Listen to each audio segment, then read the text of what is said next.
आम्ही असंच घर बघत होतो ज्याला जरा कल्चरल भारतीय टच आणि असं वगैरे. तर बेडरूम तर अगदीच सिम्पल आहे. नुरवी तिरपी तरपी झोपते ना, त्यामुळे बरेचदा आम्ही खाली असतो दोघेही किंवा आम्ही बसलेलो असतो की तिला हलवू पण शकत नाही.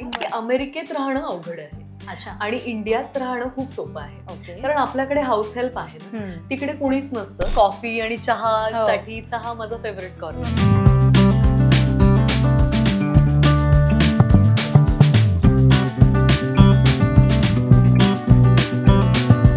नमस्कार, मी दीपाली म्हात्रे. लोकमत फिल्मीमध्ये तुम्हा सगळ्यांचं मनापासून स्वागत आहे. घर, सुट्टी आणि बरंच काहीच्या आजच्या एपिसोडमध्ये आज आपण भेटणार आहोत अभिनेत्री मृणाल दुसानीसीला. मृणाल खरं तर करिअरच्या एका टप्प्यानंतर भारतातून अमेरिकेत गेली आणि आता अमेरिकेतनं ती 4 वर्षानंतर पुन्हा आली आहे. ठाण्यातल्या हिरानंदानी इस्टेट इथे मृणालचं स्वतःचं घर आहे आणि तेच घर आज आपण एक्सप्लोर करणार आहोत. तिच्याशी बऱ्याच गप्पा मारायच्या आहेत. चला तर मग भेटूया मृणाल.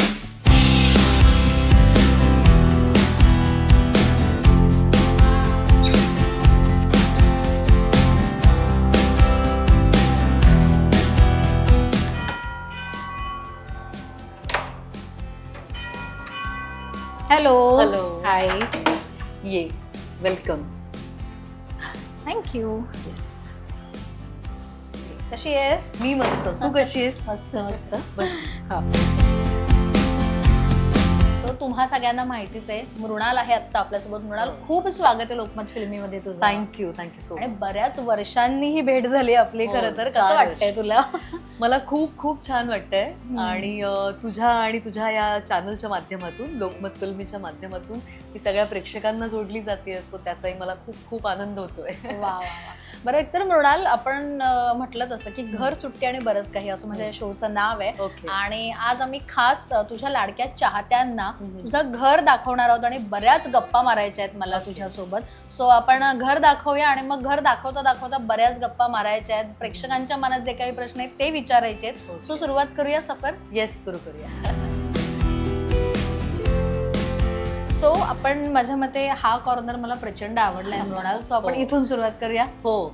म्हणजे मी हे घर जेव्हा घेतलं, ऍक्च्युअली मी भाड्याने इथे राहत होते हे मन बावरेच्या वेळी. सो मी जेव्हा हे घर बघायला आले ना, तेव्हा मी हे घेण्यामागचं कारणच ही बैठक आहे, ही भारतीय बैठक. सो मला हे खूप आवडलं. सो हा माझ्या घराचा काय म्हणतो USP आहे. घर माझं अगदी छोटंच आहे तसं, पण मला हे आवडतं. जरा बाहेर वारं पण छान येतं. भारतीय बैठक आहे. आणि हा एक कॉर्नर आहे जिथे आम्ही पुस्तकं वगैरे लावली आहेत आणि इथे बसून पुस्तकं वाचायला, आणि माझं ते काय म्हणतो कॉफी आणि चहा साठीचा हा माझा फेवरेट कॉर्नर आहे. पण मृणाल, तू म्हणालीस आता हे मन बावरेच्या वेळेस, साधारणतः म्हणजे किती वर्ष आधी तू हे घर घेतलेस आणि फायनली 4 वर्षानंतर आता मृणाल जेव्हा भारतात आलीये तेव्हा इथे आले, त्याच्यामुळे किती वर्ष या घरात खरं तर तू घालवलीस? मी तसं आधी तर मी वर्षभर भाड्याने राहिले इथे, आणि मग वर्षभर मी हे विकत घेतल्यानंतर इथे राहिले. मग 2020 मध्ये आमचा शो संपला आणि 4 वर्ष मग आम्ही हे भाड्याने दिलं होतं आणि आता परत आले इथे येऊन. आता मला हार्डली 2च महिने झाले तसे. घर पूर्ण लावून झालंय आता फायनली? ऍक्च्युली नाही. घराचं आम्हाला इंटिरियर करायचंच आहे, पण ते अजून आमचं झालं नाहीये. पण आम्ही थोडं थोडं फर्निचर घेऊन आता घर तसं सेट करतोय. म्हणजे आणि झालं कसं की मी आणि नीरज आम्ही दोघे असे फॅमिली, ऍज अ फॅमिली म्हणून ते पहिल्यांदा शिफ्ट झालं. सो पहिल्या चमचा घेण्यापासून हे घर मी लावतेय. सो येस, आता ती एक गंमत आम्ही अनुभवतोय. म्हणजे वा. बरं, आता माझ्या मते हा कॉर्नर जरा एकदा चेक करूया. आणि मला इथे बरीच खेळणीही दिसतात. आम्हाला जरा प्लीज याविषयी सांग, नुरवी कुठे नेमकी आज? नुरवीला मी तिला घराबाहेर पाठवलंय, नाहीतर आपल्या गप्पाच झाल्या नसत्या. आणि ती इथेच अशी खेळत असते. हा तिचा कॉर्नर आहे की थोडीशीच खेळणी आम्ही वर ठेवली आहे तिची. ती पियानो वगैरे तिला थोडंफार शिकवतोय म्हणून, आणि ती तिची पुस्तकं आहेत, तिची थोडीशी खेळणी. सो हो, आता बाळ आल्यामुळे एक वेगळंच काय म्हणतात, घराला घरपण वगैरे जे काय म्हणतात तेही आम्ही अनुभवतोय.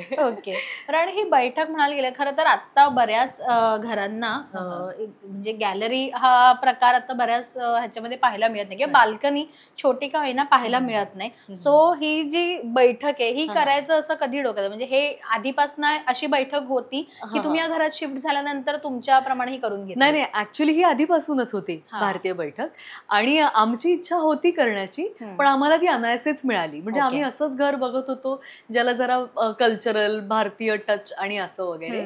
सो खूप वेस्टर्नाइज्ड आम्हाला काहीच नको होतं घरात. पण आम्हाला आमच्या नशिबाने ही छान भारतीय बैठक मिळाली आणि आम्हाला ती अजिबातच चेंज करण्याची इच्छा नाहीये. सो घरात काही बाकी चेंज झालं तरी हे मात्र तसंच राहणार. आणि इथे मस्त मला सुंदर एक चाफ्याचं झाड मृणाल दिसतंय. खरं तर फार कमी, कारण अशी चाफ्याची झाडं फार मोठी होत असल्याने आपण घरात लावणं होत नाही आपली.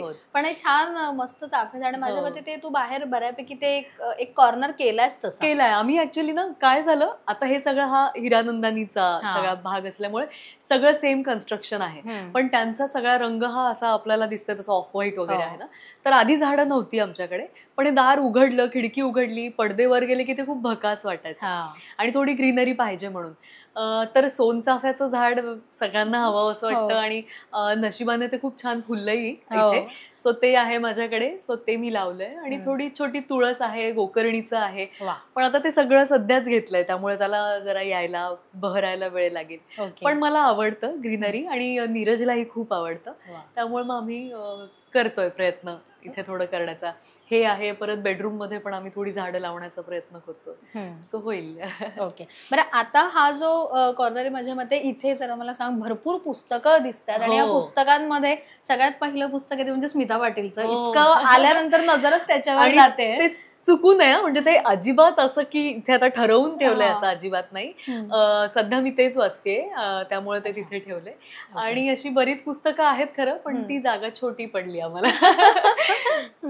ओके, पण अशी ही सगळी पुस्तकं तुझी आणि नीरजची दोघांची आवडीची पुस्तकं. नीरज पण तेवढाच वाचनासाठी उत्सुक असतो. ऍक्च्युली ही नीरजची आवडीची पुस्तकं नाहीये, म्हणजे नीरजला हल्ली हल्ली वाचायची आवड निर्माण झालीये, पण ही मी माझी खूप वर्षांपासूनची पुस्तकं मी जपून ठेवली आहेत. म्हणजे अगदी मी कॉलेजमध्ये होते ना तेव्हा पण माझ्याकडे काही पुस्तकं होती बरीच, ती असं बॉक्स वगैरे भरून माझ्याकडे आहेत खरं, पण इथे छान दिसतात म्हणून थोडी मी इथे लावून ठेवली. जर आम्हाला कलेक्शन दाखवणार नेमकी कुठली कुठली पुस्तकं आम्हाला पाहायला मिळतील तुझ्या? ये ना माझ्याकडे बघ, माझ्याकडे सगळं आहे. म्हणजे तुला मी सांगू का, मी अशी बसते जरा.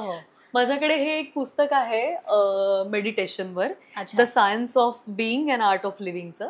तर हे मी एकेकाळी मेडिटेशन शिकले होते, तर त्याचं आहे महर्षी महेश योगींचं. तर ते आहे माझ्याकडे. त्याच्यानंतर अगदी सगळेच आहेत, म्हणजे अगदी श्रीपाद श्री वल्लभांचं चरित्र पण आहे माझ्याकडे. माझ्याकडे सिमोन द बोव्हरचं द सेकंड सेक्स आहे. त्याच्यानंतर ऐलमा पैलमा आहे, विजया वाडचं, विजया राजाध्यक्षांची पुस्तकं आहेत, जयवंत दळवींची पुस्तकं आहेत. त्याच्यानंतर स्टीव्ह जॉब्स आहे माझ्याकडे.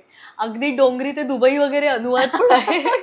सो असं काही नाही, मला सगळ्या पद्धतीची पुस्तकं वाचायला आवडतात. हे वॉल्ट डिझनीची ऑटोबायोग्राफी आहे, भालचंद्र नेमाडेंचं कोसला आहे, आणि सेपियन्स आहे, आणि झिम्मा आहे, आणि अशी खूपशी पुस्तकं आहेत जी खरं तर मी इथे ठेवली नाहीयेत, पण आहेत, मला आवडतात. पण सगळ्यात जास्त असा विषय कुठला जवळीच आहे पुस्तकांमध्ये वाचण्यासाठी किंवा वाचनासाठी? मला ना ऍक्च्युली असं काही नाहीये, मला वेगवेगळ्या पद्धतीची पुस्तकं वाचायला आवडतात, पण त्यातल्या त्यात मी सध्या ऑटोबायोग्राफीज जास्त वाचतेय. सो त्या आहेत. आणि माझ्याकडे पावलो कोएल्होचे पुस्तक आहे, आर के नारायणचं पुस्तक आहे. सो मला ऍक्च्युली मी जेव्हा शाळेत आणि कॉलेजेसमध्ये आपण वाचतो आणि नवीन आवड निर्माण होते ना, तेव्हा मला जयवंत दळवी आणि अशी पुस्तकं, सुहास शिरवळकर, माझे वडील ते घेऊन यायचे आणि खूप असं रहस्य कथा, गूढ कथा, तेव्हा मला वाचायला खूप आवडायचं. आणि शाळेत असताना मी शाळेत पण चंपक बिंपक घेऊन जायचे लहान असताना, सो अभ्यासाच्या पुस्तकात ते. सो तिथून तर सगळं सुरू झालं आणि आता मला कुठलंही पुस्तक वाचायला आवडतं, म्हणजे असं काही नाही, ठरवलं नाही. तू मेडिटेशनचा विषय काढलास म्हणून म्हटलं, तू म्हणालीस की ह्याच्या आधी तू मेडिटेशन केलं, असं प्रॉपर शिक्षण घेऊन केलंस की नेमकं काय? मला त्याच्याबद्दल उत्सुकता जाणून घ्यायची. मेडिटेशन मला तेव्हा करावं लागलं कारण की मी खूप स्ट्रेसमध्ये असायचे आणि मला ते मॅनेज करता यायचं नाही. सो भावातीत ध्यान नावाचा एक प्रकार आहे मेडिटेशनमध्ये, तो मी शिकले होते. आणि मग त्यांच्याचकडनं मला ते पुस्तक मिळालं होतं, महर्षी महेश योगींचं. पण आता परत एकदा मी स्ट्रेसमध्येच आहे कारण मी 2 वर्षाच्या बाळाची आई आहे. त्यामुळे आता 2 मिनिटं किंवा 5 मिनिटं मी असे डोळे बंद करूनही बसू शकत नाही. सो मला असं वाटतं की परत एकदा ते वाचायची वेळ आली आहे. बापरे. म्हणजे खूप अर्थात गरजेचं असतं आणि हे फील्ड म्हटलं की याच्यात बरेच ताण तणाव असतातच, बऱ्याच गोष्टी असतात. सो ते खूप इम्पॉर्टंट आहे. आणि ह्याच तुझ्या या स्ट्रेस रिलीजच्या या कॉर्नर नंतर मला एक छान सुंदर देवारा देखील दिसतोय आणि मस्त सेटही झालाय. तो माझ्यामध्ये हा कॉर्नरच खूप स्पेशल वाटतो म्हणाल मला. Thank you so much. आणि आमच्यासाठी पण खूप स्पेशल आहे आणि आम्हाला ऍक्च्युली खूप करायचं आहे अजून, पण आता हळूहळू आम्ही जसं जसं सेट होऊ आणि करूया. येस, नक्की. आता पुढे जाऊया, जरा बघूया. मला तुझी गार्डनिंगची आवड मला इथेही दिसते, कारण तू प्रत्येक ठिकाणी कुठे ना कुठे ते पॉझिटिव्ह हे मला पाहायला मिळते. गार्डनिंगची आवड ऍक्च्युली माझ्या बाबांची होती. माझे बाबा कृषी खात्यात होते. आणि मी ना नाशिकला, आम्ही 4थ्या मजल्यावर राहतो, पण दार उघडलं तर कुणालाही वाटणार नाही की हा 4था मजला आहे. अगदी ग्राउंड फ्लोअरवर, कारण आमच्याकडे इतकी झाडं आहेत की माणसं कमी आहेत पण खूप ग्रीनरी, आणि नीरजलाही तशीच खूप आवड आहे. सो हे आम्ही दोघांनी मिळून छोटे, हे तर त्याने खालूनच कुठून तरी कट करून ते बाटलीत वगैरे लावलंय. ती माझी खरं पिण्याच्या पाण्याची बाटली आहे पण त्याच्यात झाड आलंय आणि असं त्याला पण आवड आहे. सो छान वाटतं असं. वा. बरं, आता आणखीन पुढे जाऊया. घरात जरा आणखीन काय काय गोष्टी आहेत बघूया. घरातला सगळ्यात महत्वाचा पार्ट म्हणजे हे आमचं छोटंसं किचन आहे जे आहे खरं छोटं, पण दिवसभर माझा आता इथेच जातो. कारण की आमची जी नुरवी आहे ती, तिला दिवसातनं 4 ते 5 रेसिपीज लागतात, त्यातली ती फायनल करते. सो आम्ही इथे असतो. आणि नीरजला पण खूप आवडतं कुक करायला, सो तो पण कुक करतो, मी पण करते. सो आम्ही इथेच असतो, बाहेर कमीच असतो थोडं. पण नुरवीची काय आवड आहे, म्हणजे तिच्या आवडी निवडी कशा आहेत? आणि आता बऱ्यापैकी तुला म्हणजे 2 वर्षाची झाली, म्हणजे आता कळायला लागलं असेल की काय खायला आवडतं काय नाही. सो सध्या काय तिच्या डिमांड्स असतात? तिच्या डिमांड्स म्हणजे तिला हल्ली ती फुटाणे खाते, करणं माझं वायाच जातं खूपदा. तिला ना तो हे आवडतो, गव्हाचा शिरा आवडतो, तो मी तिला करून देते, गव्हाच्या पिठाचा शिरा.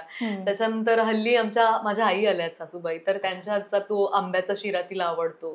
तर गोडाकडे तिचा जरा जास्त कल असतो. परत माझ्याकडे शिंगाड्याच्या शेवया आहेत, तर त्या शेवया तिला खूप आवडतात. नूडल्सच्या नावाखाली मी तिला त्या खाऊ घालते. आणि तिला पोळी खूप आवडते, तूप पोळी किंवा मग तूप आणि भात, वरण भात, तूप भात, असं ती करत खाते.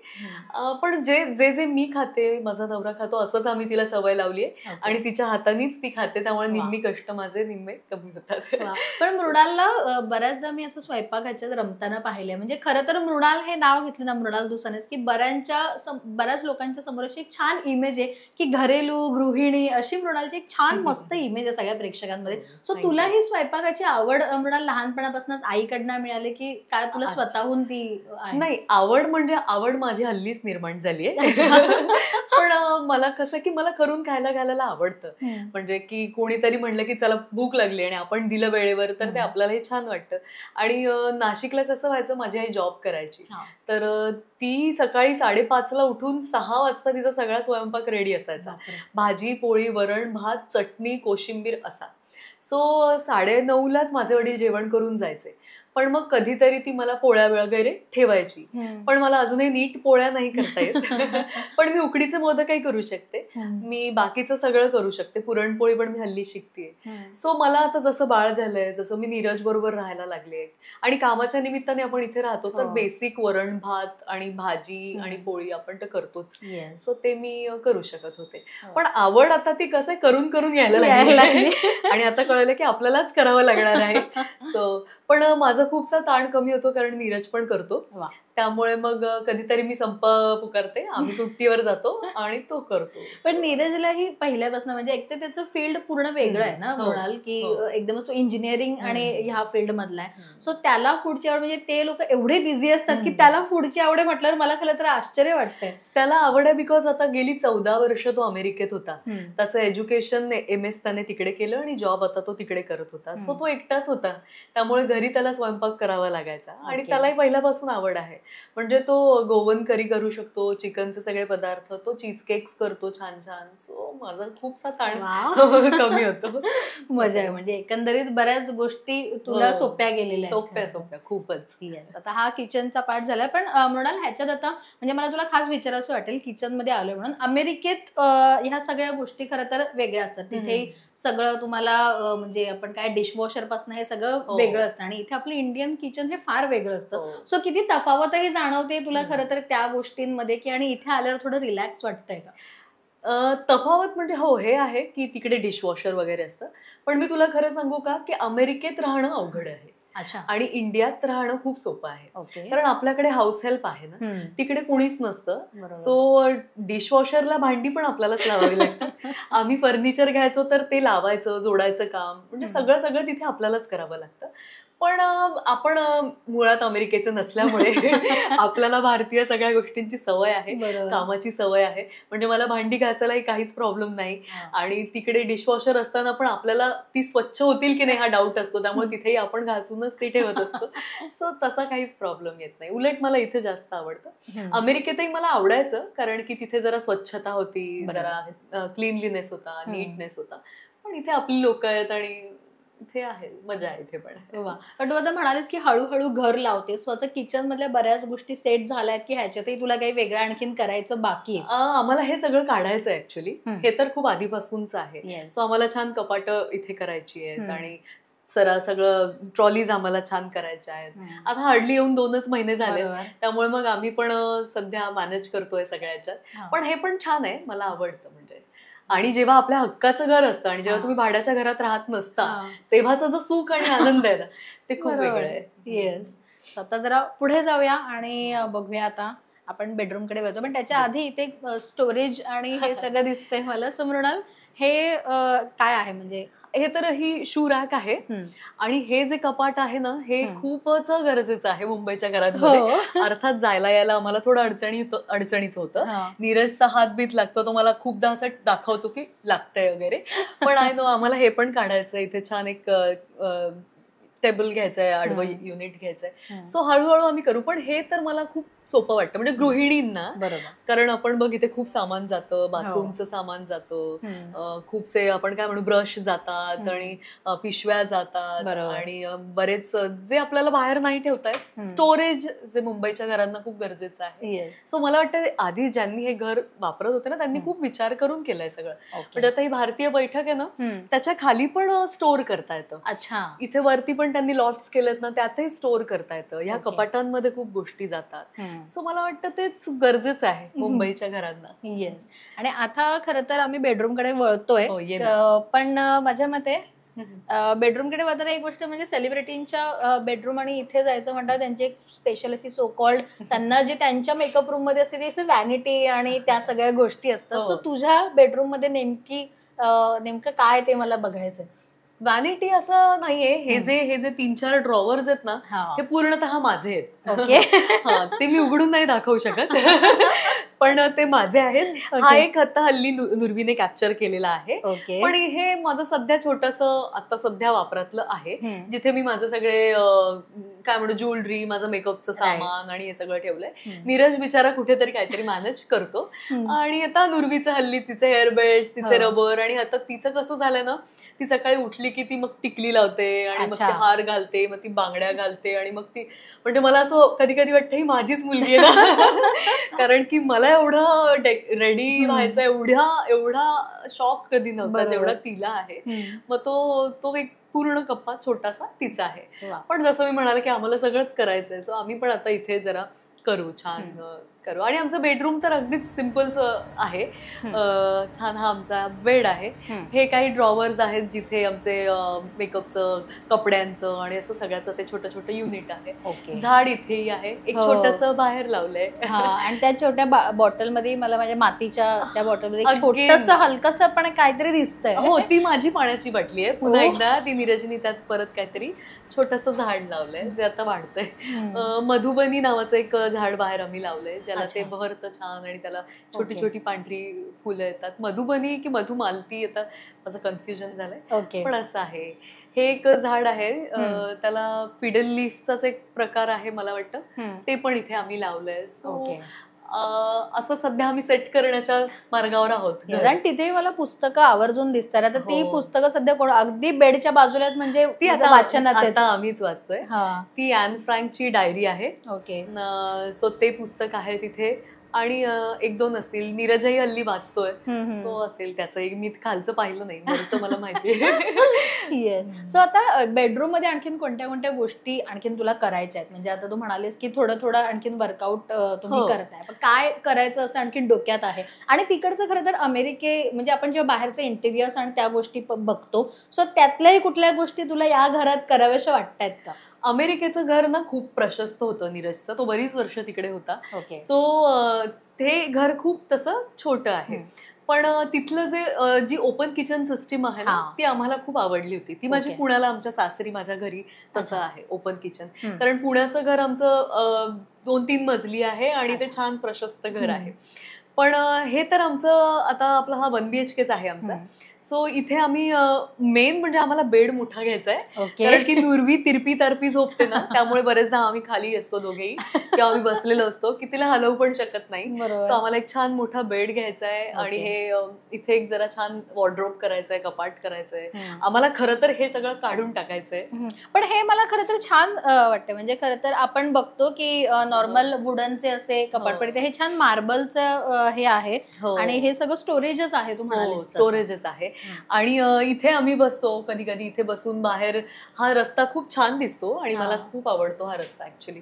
सो हा पण एक माझा आवडता काय म्हणू कोपरा आहे, की इथे बसून कॉफी पिणं किंवा हे मला आवडतंच. पण मला असं वाटतं की हे जरा काढलं तर अजून जरा जागा मिळेल. सो मग हे पण आम्ही काढणार आहोत. सो असे बरेच प्लॅन्स आहेत. चला आणखीन गप्पा मारायच्या आहेत, जरा आता आणखीन बाहेर जाऊया आणि आणखीन थोड्या गप्पा मारूया. जे असं काही तू म्हणालीस तसं तिने प्रत्येक तुझ्या कप्प्यातल्या एक एक हे गोष्टी उचलल्या, पण तिचा असा स्पेसिफिक वॉर्डरोब पण तयार करायचा विचार आहे की नाही? हो, तेच म्हणूनच आम्हाला ते काढायचे सगळे. सो नुरवीचं एक होईल. आता तर ती अगदीच छोटी आहे, त्यामुळे तरी तिचं त्या समोर जे वॉर्डरोब आहे त्यात तिचा कप्पा आहे. पण आता ते जसं जसं ती मोठी होणार, आणि मग तशाच पद्धतीनं आम्हाला थोडं करायचंय. कारण आता नाही म्हणलं तरी इथनं आम्ही आणि 5-6 वर्ष तर राहणार नाहीच. सो हे घर तिच्यासाठी खूप, म्हणजे मला ना हे सांगायला आवडेल की आपण जेव्हा लहानपणी लहानच मोठे होतो ना, 1लीत 2रीत, तर त्या घराच्या आठवणी ना त्याच असतात. किंवा स्वप्नातही मला तेच घर दिसतं, की माझं घर म्हणल्यावर माझ्या आई बाबांचं मला तेच घर दिसतं. सो मला वाटतं नुरवीला पण हेच असेल घर, की तिचं खास. सो तिला कम्फर्टेबल वाटेल, आणि तिच्या हक्काचं तिला जे काही तिला करावं असं वाटेल ते सगळं आम्ही तिच्या सोयीने करणार आहोत. हा एक कॉर्नरही छान आहे म्हणाल तू मगाशी म्हणालीस तसं. ही फ्रेमही खूप छान आहे. ही फ्रेम म्हणजे एक्झॅक्ट काय आहे आणि कुठून आणलेली आहे असं स्पेसिफिक, की नेमकं काय आहे? ही तर ऍक्च्युली आम्हाला आमच्या कलर थीमला सूट झाली, आणि म्हणून मला ती आवडली. आम्ही ऍक्च्युली अर्धी टोन्स ठेवलेत घरात, आणि खूप आम्हाला असं ते भडक रंग आणि असं नको होतं. सो ही आम्हाला आवडली एक फ्रेम म्हणून ती आम्ही आणली. पण ऍक्च्युली ही इथे नाही ठेवायची आम्हाला, ती आम्हाला ऍक्च्युली बेडरूम मध्ये लावायची, आणि इथे आम्हाला जरा इंडियनाइज्ड आणि असं काहीतरी लावायचं आहे. फ्रेम म्हणा, किंवा हल्ली झरोके मिळतात, किंवा असं खूप काय काय छान छान मिळतं. सो तिथेही आम्हाला लावायचं आहे. पण एकदा आता कलरिंग झालं आमच्या घराचं की आम्ही ते करणार आहोत. पण आम्ही एक इन जनरल भारतीय बैठकीच्या आणि एथनिक दृष्टीनं जसं जे जातं तसं फर्निचर आम्ही ठेवलंय. ही चेअर पण मला खूप आवडते, खूप रिलॅक्स्ड वाटते, खरं तर खूप कम्फर्टेबल आहे, आणि खूप आवडतात मला असं फर्निचर मला खूप आवडतं. आता ही जागा कमी आहे म्हणून, पण त्यातल्या त्यात जे छान वाटेल असं आम्ही इथे ठेवण्याचा प्रयत्न केलाय. येस, आता बसूया, कारण मला आणखीन बऱ्याच गप्पा मारायच्या आहेत मृणालशी. मृणाल, खरं तर बरंच सुंदर घर आहे, आणि तुला आणखीन बऱ्याच गोष्टी करायच्या आहेत ह्याच्यात, आणखीन तुझं इंटेरियर तुला करायचंय. पण ते एक म्हणतात ना, नुरवीसाठी ही खूप माझ्या मते सेफ आणि मस्त जागा आहे. बाल्कनी म्हटलं तरी माझ्या मते थोडंसं लहान मुलं असलं की आपल्याला टेन्शन येतं, पण तिला हे खूप कम्फर्टेबल आणि छान वाटत असेल. त्याच्यामुळे तिचा इथे किती वेळ जातो, आणि संध्याकाळचा कॉर्नर तिचा इथेच वेळ जातो. ती दिवसभर इथेच असते, आणि तिचे तर हे खेळणी पण इथे ठेवली आम्ही, त्यामुळे. पण हे तिला आवडतं, ही स्टेप आहे ना, त्यामुळे तिला ते वर चढणं पण सोपं जातं. म्हणजे अमेरिकेत असताना तशी ती लहान होती, पण आता इथे आल्यामुळे आणि हे स्टेप आणि यामुळे ती चालायला आणि तिची ती म्हणजे स्वतः बऱ्याच गोष्टी करायला शिकलीये. सो हे आहे. खाली तर ती खेळत असते, पण इथून झाडं दिसतात समोर, रात्री आता ह्या सगळ्या बिल्डिंगचे सगळ्या घराचे लाईट्स लागतात ना, सो तेही बघायला तिला आवडतं. इथे कावळा येतो रोज सकाळी, सो काऊ दादा करत ती इथे उभी असते. सो हो, आता तसं तिलाही आवडायला लागलं आणि रुळली येते. आता मी तिला नेहमी विचारते की तुला तिकडचं घर आवडतं माऊ की, आम्ही माऊ म्हणतो, तिकडचं घर आवडतं माऊ की हे, तर ती म्हणते न्यू घर आवडतं.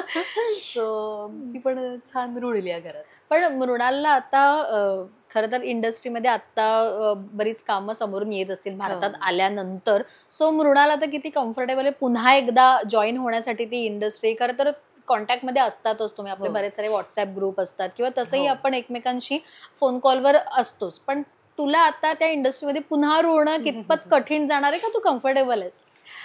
कठीण तर जाणारच आहे ऑफकोर्स, कारण की मी कालच की आज सकाळीच नीरजला म्हणत होते की ना मला ना नुर्वीला, म्हणजे मी तिला जर थोडा वेळ पण नाही बघितलं ना तर मला खूप त्रास होतो. कारण की इतकं अटॅच्ड आपण होतो आपल्या बाळाशी, आणि ह्या 2 वर्षात तिचं सगळंच आपणच बघत असल्यामुळे मला ती अशी थोडा वेळ बाजूला गेली की, पण मी ठरवलंय की नाही, माझ्यासाठी जशी माझी फॅमिली इम्पॉर्टंट आहे तसंच माझं करिअर पण तेवढंच ऑफकोर्स इम्पॉर्टंट आहे. सो थोडासा त्रास होईल सुरुवातीला, पण मला पुन्हा एकदा काम करायला खूप आवडेल, कारण शेवटी तुमचं काम ही तुमची ओळख असते. बरोबर. आणि जसं मी आत्ताच कुणाला तरी मध्ये म्हणाले होते की मी अगदी 1.25 महिन्याची होते तेव्हा माझी आई काम करायला लागली, किंवा माझ्या सासूबाई पण त्या नीरज 2 वर्षाचा असताना काम सुरू केलं त्यांनी, त्याही जॉबच करत होत्या.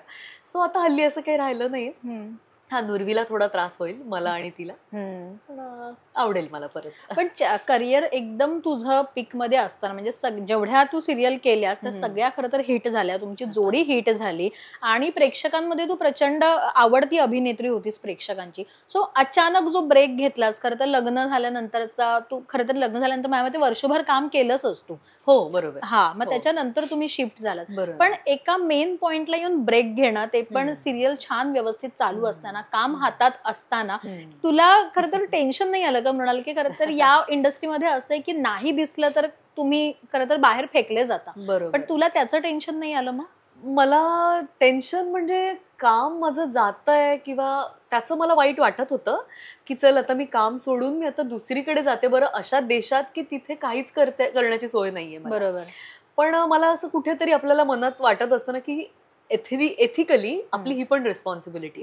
मी लग्न करण्याचा असा कुठला विचार नव्हता केला. जेव्हा माझं लग्न ठरलं तेव्हा मी खरोखर जेन्युइनली काम करत होते, आणि तेव्हा अगदी काम माझं नव्यानेच, आता मी लोकांच्या ओळखीला की बाबा आता ही मृणाल दुसानीच आहे असं मला ओळखायला लागली होती लोक नुकतीच, आणि तेव्हाच माझं लग्न ठरलं. पण मला असं वाटतं की माझं आतापर्यंत खरंच काही असं त्यांनी नुकसान नाही झालं. म्हणजे मला प्रेक्षकांचं इतकं प्रेम मिळालंय, टचवूड, की मला असं वाटलं होतं ना, मी आणि बऱ्याच ठिकाणी मी म्हणाले की 4 वर्ष मी काम नाही केलंय. सो मला असं वाटलं होतं की ना नीरज आता इथे परत इंडियात गेल्यावर ना मला खूप परत शून्यापासून सुरू करायचंय. सो मी तीच मनाची तयारी करून आले होते. पण मला थँक्स टू यू किंवा सगळी मीडियातली लोक किंवा प्रेक्षक, तर यांनी मला इतकं प्रेम दिलं आणि त्यांनी मला कधीच नजरेआड नाही केलं किंवा विसरले नाहीत. त्याचं मला खरंच खूप आश्चर्य पण वाटतं आणि आय एम ग्रेटफुल की चल मला परत तो शून्यापासून स्ट्रगल नाही करायचा. सो मी तुला म्हणते की जेव्हा मला वाटलं माझी एथिकली ही रिस्पॉन्सिबिलिटी आहे to be with my husband, तर मी त्याच्याबरोबर गेले. आता मला वाटतं की नुर्वी आता समज आली आहे, 2 वर्षाची झाली आहे, तर मी आता काम करू शकते परत. सो आता मी परत आले आणि नशिबाने सगळं छानही होतं. नक्कीच. पण आल्यानंतर किती जणांनी खरं तर ऑफर केले असतील, कारण जसं आमचं झालं ना की आता मृणाल आली आहे, मृणालची गप्पा मारायला जायला पाहिजे, असं बऱ्याच जणांचं झालं, तिला बऱ्याच गोष्टी विचारल्या पाहिजेत. सो आता तुझ्या बाबतीतही तसं झालं असेल की बरीच मंडळी आली असतील, विचारणा झाली असेल, किती प्रोजेक्ट्स खरं तर आल्यानंतर हाताशी आलेत आणि किती प्रोजेक्ट्स नाही म्हणालीयस, हो म्हणालीयस, काय नेमकं? मी ते नाही सांगणार. पण हो, मला खरोखर खरंच लोकांनी विचारलं, आणि मी अमेरिकेत असतानाही मला फोन येत होते, पण तेव्हा मी कोणाला हे पण जाहीर केलं नव्हतं की मी कुठल्या प्रोसेसमधून जाते तेव्हा. सो तेव्हा मला तर पॉसिबलच नव्हतं. पण आताही माझे 2-3 माझे शोज बद्दल आणि अशी माझी चर्चा झाली, विचारणा झाली. समहाऊ काही कारणास्तव मला ते नाही करता आलं. पण आता मात्र मी, कारण की मी इथे सेट होत होते आणि माझी ना नुर्वी खूप लहान होती, त्यामुळे तिला कसं अमेरिकेतनं भारतात आली ती, सो आपल्यासाठी जेटलॅग वगैरे साधी गोष्ट आहे, पण तिच्यासाठी पूर्ण तिचं लाईफच चेंज झालं, कारण की घड्याळ बदलतं मेन म्हणजे. पूर्ण 13 तासाचा फरक होता आणि इथली गर्दी, तिने मला आणि नीरजलाच पाहिलेलं होतं फक्त, त्यामुळे इथे सगळी फॅमिली आणि सगळ्यांना एकदम ती समोर गेली, जागा नवीन, बाहेर रस्त्यांवर गर्दी, आणि तिला ते सगळ्याची खूपच म्हणजे हवा, इथे इतकं ऊन आहे, सो ते सगळ्याची तिला सवय नव्हती. सो मला असं वाटलं की आधी ती सेट करूया, आपण तिला सेट करूया.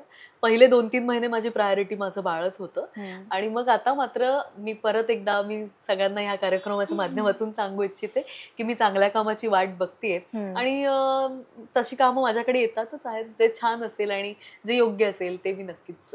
तरी मालिकेमधनं आता तुला कमबॅक करायचं आहे की नाटक की सिनेमा, म्हणजे कुठल्या कामासाठी खरं तर तू आता एवढा गॅप झाल्यानंतर आपण एखादं काम परत येण्यासाठी आपण खूप छान काम निवडतो की त्याच्यामुळे पुन्हा आपलं असं नको व्हायला की काहीतरी निवडलं आणि फसलं, त्याच्यामुळे घाईतला निर्णय नको. त्याच्यामुळे आता तुला काय सिलेक्ट करायचं आणि किती सिलेक्टिव्ह आहेस कॅरेक्टरच्या बाबतीतही?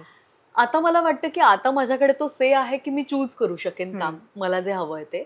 अर्थात मला सुरुवात मालिकेतूनच करायला आवडेल, कारण मालिकेचा रीच खूप असतो, तुम्ही अनेकांपर्यंत एका वेळी पोहोचता. सो मालिका मला करायची आहेच एक, पण मला आता यानंतर नाटक करायला आवडेल, कारण माझी सुरुवात मी नाटकातनं केली आहे आणि मी प्रायोगिक नाटकातनं कामं केली आहेत. सो नाटक माझं खरं तर खूप मला मनापासून आवडतं, आणि आता किती वर्ष झाली मी नाटकात काम नाही केलं. सो मला नाटक करायचंय आणि मालिका पण करायचीच आहे, आणि मग हळूहळू आता ही तर एक लॉंग जर्नी आहे. आता परत प्रवास सुरू झालाय, सो असं काही ठरवून नाही, हेच करीन तेच करीन, जे छान असेल, जे काम छान येईल ते मी करीनच. पण नीरजशी याविषयी काही बोलणं होतं का की आता तू पुन्हा एकदा इंडस्ट्रीत जाणार आहेस, तो कुठलं काम चूज कर किंवा काय, तुझ्या कामाबद्दल आणि त्याचं असं काही डिस्कशन होतं का? नीरजला, त्याला फक्त एवढंच म्हणायचंय की आपण इथे आलोय ते काम करण्यासाठी आलोय, सो तूही तुझं काम कर, मीही माझं काम करतो, आणि आपल्यासोबतच माऊ आपल्याला बघेल, आमची नुर्वी, की आपण कसे काम करतोय आणि कशी मेहनत घेतोय, आणि तशीच ती मोठी होईल. सो त्याची अशी खूप परखड मतं किंवा असं त्याचं माझं असं काही नसतं. त्याला वाटतं की मी नाटक करावं किंवा वेगळं काहीतरी करावं, आउट ऑफ द बॉक्स करावं, काहीतरी आता नेहमीच्या ज्या माझ्या भूमिकांपेक्षा वेगळं करावं. सो हो, माझीही तीच इच्छा आहे. पण आता मी तुला म्हणलं तसं की सुरुवात तर मला मालिकेने करायला आवडेल, पण मग हळूहळू जसं कामं येतील, जरा वेगळं, आता मी जरा नेहमीच्या धाटणीपेक्षा वेगळं कॅरेक्टर करण्याचा प्रयत्न करेन. माझी तर खूप इच्छा आहे की कोणीतरी मला निगेटिव्ह रोल द्यावा. एक्झॅक्टली तुला आता तेच विचारणार होते की आपण मगाशीच याविषयी बोलणं झालं की त्यांना चेहरा, सालस आणि हे दिसल्यानंतर प्रत्येक जण समोर येताना की तू छान सोज्वळ भूमिका कर असंच होतं, त्याच्यामुळे तुला निगेटिव्ह भूमिकेची ऑफर येते की नाही? येतच नाही. मध्यंतरी मी कुणाला तरी म्हणाले होते, जे खरंच खूप चांगल्या, म्हणजे त्याला मी म्हणाले की प्लीज मला निगेटिव्ह रोल द्या. ते म्हणाले नाही, शक्यच नाही. कारण मग तेच होतं ना की तुमचा चेहरा असा होतो की लोकांना असं, लोकांना पण पटकन ऍक्सेप्ट करत नाहीत. बरोबर. पण जेव्हा तुम्ही एक ऍक्टर असता आणि अभिनेता असता, तेव्हा तुम्हाला खरोखर वेगळ्या भूमिका करायला आवडतं, आणि मलाही आवडतं ते, पण ते समाव माझ्यापर्यंत येत नाहीत. आणि जसं मी आधी काही 1-2 इंटरव्ह्यूजला म्हणाले की सुरुवातीला अशी कामं आली जेव्हा की स्वतःला आपल्याला प्रूव्ह करायचं होतं, स्वतःची एक ओळख निर्माण करायची होती, तेव्हा जी कामं आली आपण ती घेतली. नशिबानं ती खूप चांगली चालली, पण चांगली लोक मिळाली त्या निमित्ताने. पण मग आता ती वेळ आली की आपण आता डिसाईड करू शकतो की आपल्याला कुठल्या पद्धतीचं काम करायचं. सो बघूया आता मला मिळतं का निगेटिव्ह कॅरेक्टर, पण जे काही येईल ते प्रामाणिकपणे करायची माझी एक तयारी असते. पण तू आता म्हणालीस की तुला मालिकाही करायला आवडेल, म्हणजे मालिकेतनंच खरं तर कमबॅक करायला आवडेल, आणि तुला नाटकही करायचं. तू म्हणाले की तुला एक छान व्यावसायिक नाटक करायचंय. कसं बॅलन्स करशील हे सगळं? कारण सुरुवात म्हटल्यानंतर आता ऑफकोर्स आपली प्रायोरिटी पहिलं आपलं घर असतं, आणि तुझी मुलगीही लहान आहे. सो व्यावसायिक नाटक म्हटलं की त्याचे दौरे आले, त्याचे प्रयोग आले, हे सगळं, आणि मालिका म्हटलं की तुम्ही 24 तास मालिकेशी संलग्न असता. सो ते मॅनेज करणं तुला कठीण जाईल असं वाटत नाही? कठीण तर जाईलच, कारण की, पण मला असं वाटतं मी काही पहिली व्यक्ती नाहीये हे जे करणार आहे, राईट. आणि आता तर इथे तर कसं आपले पॅरेंट्स आपले आहेत आणि आपली फॅमिली आहे आणि आपल्याला माहितीये की मुंबईतच आहोत, त्यामुळे काम करून संध्याकाळी घरी यायचंच आहे. सो तो ती एक छान गोष्ट आहे जी मला वाटते. आणि मग मला असं वाटतं की ह्यातनं माझी मुलगीही शिकेल की तीही बघत मोठी होईल की आई काय करतेय किंवा वडील काय करतायत. कारण की माझे वडील कृषी खात्यात होते, माझी आई ग्लॅक्सोमध्ये होती. माझ्या आईचा जॉब असा होता की आई पहाटे, मला आठवतं की आम्ही ना 6ला वंदे मातरम लागून तर ते रेडिओवर लागायचं आणि त्याने आम्ही उठायचो. आणि मग माझी आई नाश्ता वगैरे तर द्यायलाही कधी अवेलेबल नसायची, कारण 7ला तिची बस यायची. सो सकाळी सगळा स्वयंपाक करून जाणार, संध्याकाळी 6:30-7ला ती ओव्हरटाईम वगैरे करायची. मग ती 7-7:30ला येणार, आल्यावरती स्वयंपाक करणार. मग रात्री घरात तिने काही माहित नाही का, पण कामाला बाई नव्हती तिच्याकडे, तिला हेल्प नव्हती कोणाची. सो ती घरातली कामं करणं, म्हणजे 11 वाजता आम्हाला आई अवेलेबल व्हायची. बापरे. सो पण आम्हाला तेव्हा वाटायचं की आई का नाहीयेस, तू का नाहीयेस. पण आता आपल्याला कळतं की तेव्हा आईला ती गरज होती काम करण्याची, किंवा तिचंही पॅशन होतं, किंवा तिच्याही हॉबीज होत्या. सो त्याचं आता एक आपल्याला कळायला लागलं की आई बाबा काय करत होते आणि कसं करत होते. सो मला असं वाटतं हळूहळू मुलांनाही ते कळत जातं. म्हणजे माझी आई मला नेहमी म्हणते की लहानपणी आपल्याला काहीच कळत नसतं, पण मोठं झालं की आपल्याला कळतं कोण नातेवाईक कसे आहेत, आई बाबा काय करतायत, किंवा हळूहळू ते समजायला लागतं मुलांना. नक्कीच. पण आता माझं एक असं विचारणं असेल तुला की आता ह्या इंडस्ट्रीमध्ये येताना, आता खरं तर 4 वर्ष झाली आणि तू इंडियात नव्हतीस, तू अमेरिकेत होतीस. ते एक इंडस्ट्रीकडे बघण्याचा दृष्टिकोन आता तुझा कसा आहे? कारण खूप चेंज झाला असेल, तू बघतही असशील की आता इथे आल्यानंतर खरं तर तू तेवढी अपडेट असशीलही, फोनवरनं कॉन्टॅक्ट असतीलच, पण तरी इंडस्ट्रीमध्ये किती बदल आता तुला झालेला जाणवतोय, आणि आता तुला एंटर करण्यासाठी तू स्वतः काय बदल करणार आहेस? अच्छा, इंडस्ट्रीत बदल मला वाटतं कोर इंडस्ट्रीत तसा काही बदल झालेला नाहीये, पण की सोशल मीडियाचं पेव वाढलंय. आणि मी कुठेतरी ऐकलं होतं की फॉलोअर्स वरून पण तुम्हाला कामं मिळतात. सो माझे तर खूप कमी आहेत आणि मी खरंच काहीच पोस्ट करत नाही. सो सोशल मीडियाचं एक ते बूम मध्ये आलं आहे ना, तर तीच एक गोष्ट मला जरा वेगळी वाटते. आणि ती तर मी तिकडे असतानाच जाणवत होती की प्रत्येक जण काही ना काही पोस्ट करतंय, किंवा सो तो माझा स्वभावच नाहीये खरं. मी खरंच खूप इंट्रोवर्ट आहे आणि मला ना प्रश्नच पडतो की मी काय टाकू. बरं, आता मी स्टारबक्स मध्ये कॉफी पीत असेनही तरी माझ्या प्रेक्षकांना काय मिळणार आहे त्यातून असं मला वाटायचं. सो मी ते पोस्ट तरी मी त्यातलं त्यात, म्हणजे इतर जण करतात तर ते चुकीचं आहे असं मला नाही म्हणायचं, आणि मी डिप्लोमॅटिक पण नाही होते, पण तो प्रत्येकाचा एक काय म्हणू, ते स्वभाव असावा लागतो. आणि तो इंटरेस्ट आहे प्रत्येकाचा की ज्याचा त्याचा जो तो ठरवतो. आता बरेच जण रील्स करतात किंवा ते डान्स करतात किंवा काय, तर ती माझी पर्सनॅलिटीच नाहीये. मला असं वाटतं की मी ते करते, आणि सो मी जर ते केलं तर प्रेक्षकांना आश्चर्य वाटेल की अरे हिने कसं केलं. सो असंही होतं. सो प्रत्येक जण आपल्या पर्सनॅलिटीनुसार, आपल्या स्वभावानुसार ह्या गोष्टी करत असतो. So go with the trend ते जायला पाहिजे, खरंय. म्हणूनच मी काही ना काही पोस्ट करत असते. पण परत मला माझ्या कामाशी रिलेटेडच काहीतरी पोस्ट करायला आवडतं. सो आता जसं काम सुरू होईल तेव्हा कामाशी रिलेटेड म्हणा, किंवा सेटवरच्या गमती जमती, ते आपण मी पोस्ट करीनच. सो हाच काय तो बदल मीही करणार आहे माझ्यात, की मी सोशल मीडियावर ऍक्टिव्ह होणार आहे, असं मी स्वतःला सांगते खूपदा. कारण की मी तुला खरं सांगू का, मी एखादा पोस्ट, आता मी आज पोस्ट करायचं ठरवलंय, तर हे 2 दिवस, म्हणजे आजचा आणि उद्याचा, हे 2 दिवस माझे खूप स्ट्रेसमध्ये असतात.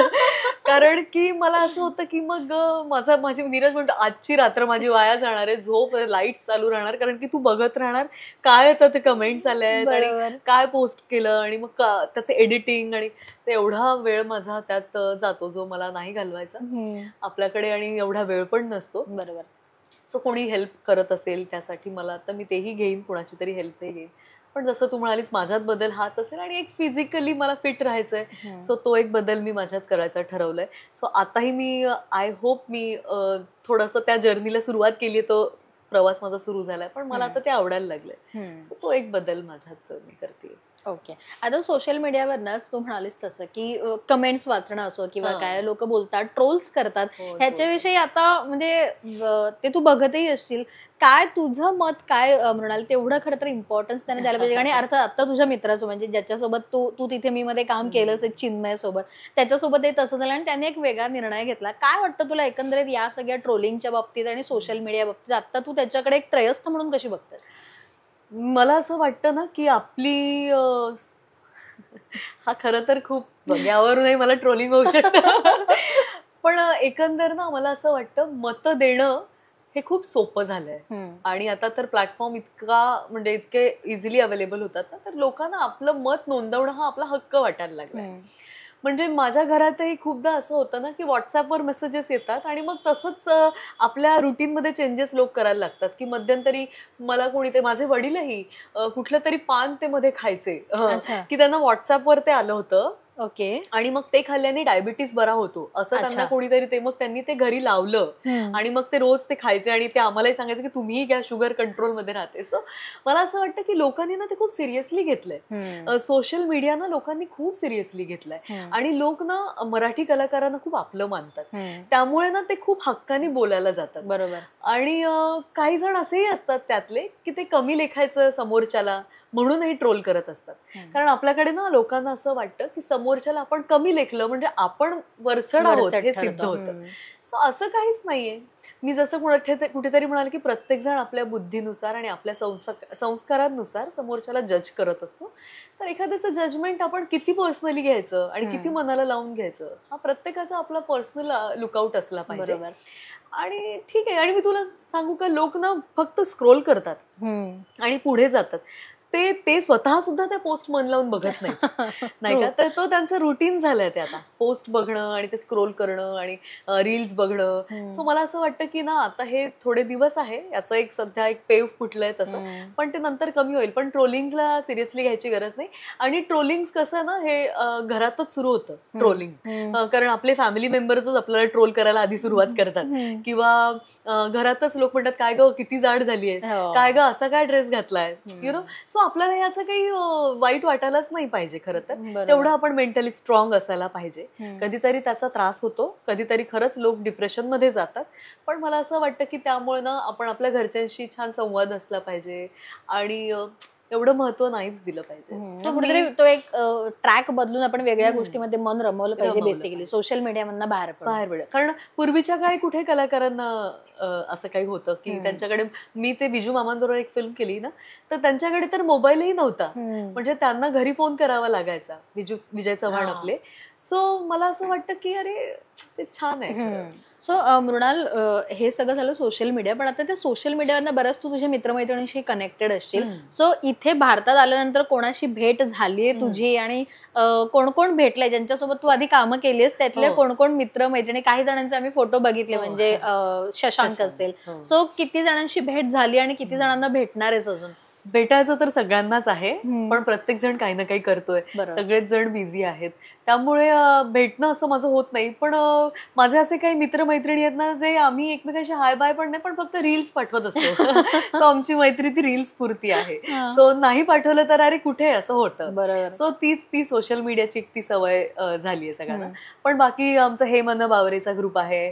त्याच्यानंतर तू तिथे मीचा ग्रुप आजही आहे. असं सासरचा आमचा व्हॉट्सअप ग्रुप आहे. त्यावर फारशी ऍक्टिव्ह मी नाहीये पण प्रत्येक जण काही ना काही पर्सनल व्हॉट्सअपवर मेसेजेस करत असतो आणि आम्ही बोलत असतो. सो असं सगळेच जण अगेन सोशल मीडिया थ्रूच कनेक्टेड आहेत. पर्सनली कुणी भेटलंच नाही. पण आता माझा प्लॅन आहे की सगळ्यांना भेटायचं. शशांक तर मला अगदीच असा अचानकच भेटला. पण अशीच माझी एक मैत्रीण आहे राजश्री म्हणून तू तिथे मी मध्ये होती. सो ती मला येऊन भेटली. सो प्रिया आहे मला प्रिया आणि श्रेयालाही भेटायचं आहे. सो आमचं सगळ्यांचं चाललंय भेटू ग पण अगेन सगळे बिझी आहेत. बरोबर. पण आता खरं तर तू म्हणालीस तसं की सगळ्यांचे भेटायचे प्लॅन आहेत. किती मित्रमैत्रिणी अमेरिकेत असतानाही कनेक्टेड होते तुझ्याशी? अमेरिकेत असतानाही बरेच होते. जसे तुला मी सांगते शर्मिष्ठा आणि मी बोलायचो, शशांक आणि मी बोलायचो. हे मन बावरेचा माझा ग्रुप माझ्या टचमध्ये होता. त्याच्यानंतर तू तिथे मीचा तर माझा बरेचसे लोक मला आणि इव्हन संकर्षण किंवा प्रिया यांचे प्रयोग होते तिथे. त्यामुळे त्या निमित्तानं आमचं भेटणं बोलणं म्हणजे काहींशी फक्त बोलणं झालं. काहींना मी भेटू नाही शकले, काहींना पर्सनली भेटले. सो त्यामुळे पण तिकडे मला बरेच लोक भेटले. आणि इथे तर आता काय, इथे तर काही प्रॉब्लेमच नाहीये. सो ते BMMच्या निमित्तानं येणं म्हणा किंवा नाटकाच्या प्रयोगानं आली ती लोक, सो ती लोक तिथे टच मध्ये होतीच माझ्या. तर मृणाल आता सिरियल किती फॉलो करते सध्या, बघणं होतंय का की नाही होत? नाही, माझं बघणं काही होत नाही. टेलिव्हिजन तर खरंच नाही बघणं होत, आणि मोबाईलच बघणं माझं पटकन होत नाही हल्ली. आणि हल्ली कसं झालंय की नुर्वीला मोबाईलवर बोलायचं असतं आणि ती हॅलूट करत तो फोन तिच्याकडे तिला हवा असतो. सो आम्ही शक्यतो तो लपवण्याचाच प्रयत्न असतो आमचा. अगदीच फोन आला कोणाचा, रिंगिंगवर आता माझा फोन असतो हल्ली. आधी ते कसं शूटमुळे सायलेंटवर ठेवायची सवय, तेवढं टेलिव्हिजन बघणं तर नाहीच होत. पण अजिबात कुठल्या मालिकेविषयी किंवा घरात कोणी मालिका बघत असेल तर त्याविषयीचे कुठल्या मालिकेचं तुला वाटतं की सध्या त्या मालिका घरात पाहिल्या जात आहेत किंवा ट्रेंडमध्ये आहेत, असं तू जरी पाहत नसेल तरी घरचे पाहतात? घरचे म्हणजे माझ्या सासूबाई आणि माझे सासरेच बघतात तिकडे, तर त्या बयो आणि अशा 1-2 मालिका बघतात. बयो बद्दल मी ऐकलंय त्यांच्याकडून, आणि आता हल्लीच नव्याने ते कलर्सच्या काही मालिका बघतायत. सो पण बयो बद्दल मी ऐकलंय. तुझं माझं सपान नावाची एक मालिका आहे, त्याच्याबद्दल मी ऐकलं. आणि स्वामी समर्थ तर बघतातच.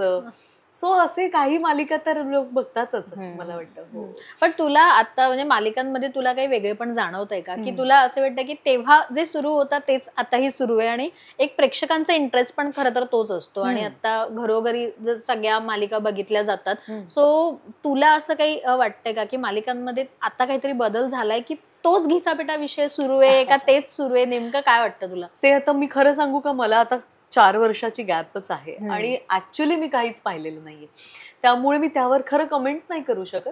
पण मला असं वाटतं की बदल झाला तर छानच आहे. पण आता ते मी काही काम करायला सुरुवात केली आणि जेव्हा मी त्यात उतरेन तेव्हा मला खऱ्या अर्थाने त्यावर बोलता येईल. पण मी अजून कुठली मालिका आता ह्या गेल्या 4 वर्षात नाहीच पाहिली.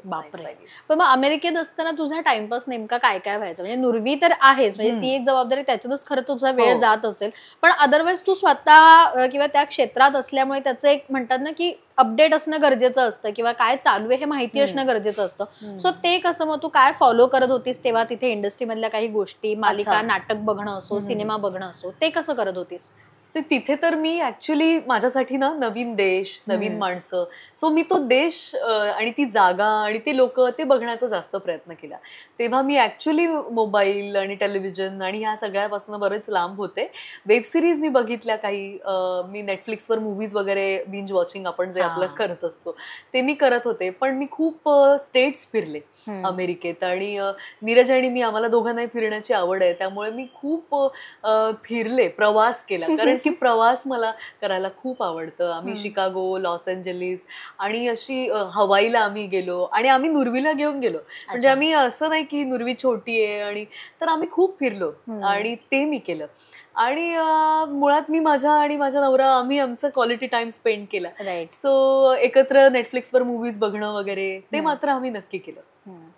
पण बातम्या वगैरे तर मी अशा कुठल्या मी ठेवल्याच नाही आणि मी इन जनरल पण ठेवत नाही.